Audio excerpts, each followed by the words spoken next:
Bună ziua! Astăzi o să vă cânte bunica mea un cântec, Mă dusei în lumea toată. Și pe bunica mea o cheamă Ionescu Vasilica. Și să înceapă. 1, 2, 3 și... Mă dusei în lumea largă, la nimeni să nu-i fiu dragă, of, of. Mă dusei, nu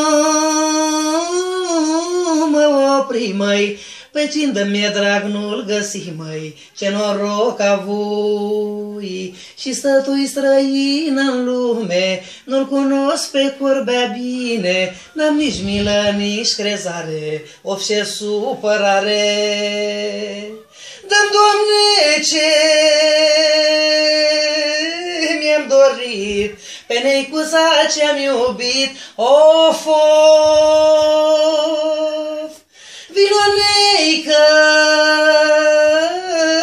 lângă mine, să trăim amândoi bine, neicuță, cu tine. Că-mi-e viața întor și jale, și tot lacrimile amare, nu mai pot de atâta dor, neică și-am să mor. Vino, neică, lângă mine, să trăim amândoi bine, of, of. Vino, neică, lângă mine, să trăim amândoi bine, neicuță, cu tine.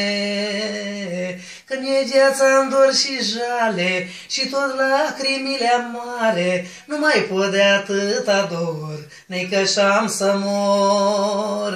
Că mi-e viața în dor și jale, și tot lacrimile amare, nu mai pot de atâta dor, neică și-am să mor.